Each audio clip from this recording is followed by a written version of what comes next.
For more on this, let's talk now to energy analyst and lecturer at the Hertie School of Governance, Thomas O'Donnell. Hi, Thomas. Lovely to see you. It's really interesting that the government is attaching conditions to these gas price caps for companies. Do you think it's very worried about a corporate exodus? Well, thank you for having me, Kate. Of course, they're very worried.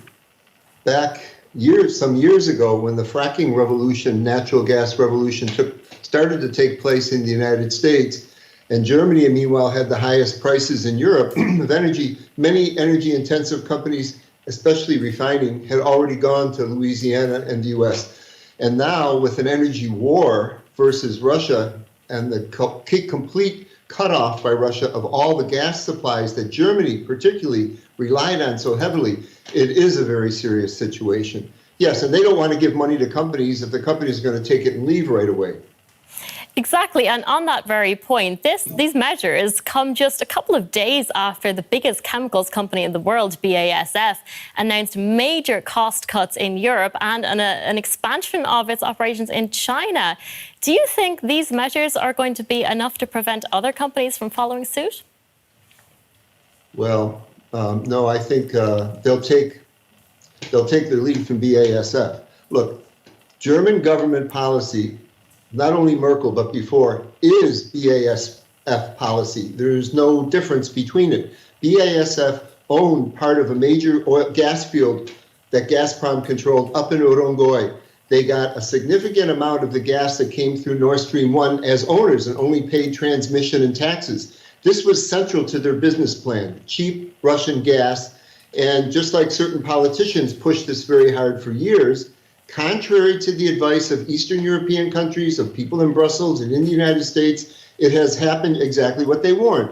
Putin has weaponized it, and BASF is in a big crisis.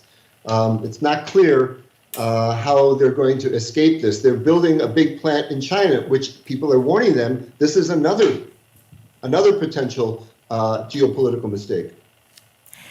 So we've got quite a lot of factors at play here. Now, managing gas prices is one thing, but with a recession looming, what else do you think the German government needs to do to keep companies afloat?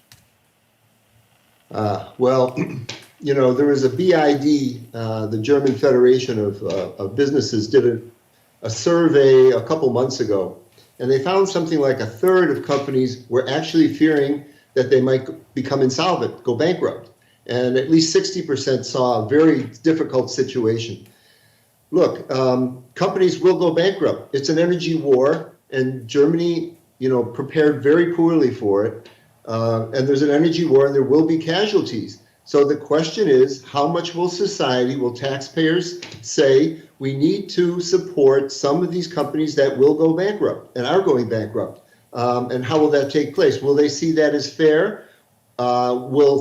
It depends how much citizens feel their bills, their woes are being taken care of by the present price cap and subsidy program the government is announcing. And on that notion of solidarity, the EU has failed to agree on a common gas price cap. How damaging is it for countries to go alone? Well, here's the problem. What we have to be very careful of is that the countries don't turn on one another. For example, Germany has been able to fill its storage with the Russian gas cut off. Now, how did that happen? Well, by paying a very high price, by willing to pay whatever is necessary. So people have talked about that developing countries, Pakistan, Sri Lanka, can't get gas because Europe is buying it. But between the European countries, if Germany is paying more and can pay more, that takes away from its neighbors.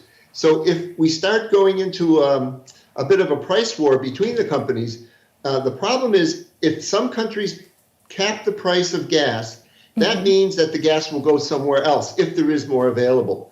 And that sets up an unpleasant competition, you could say. So Absolutely. This has to be sorted out at the European level. We need a common policy. We do indeed. Thomas O'Donnell, thank you very much. Of course. The Eastern European country of Moldova has a population of just 2.6 million.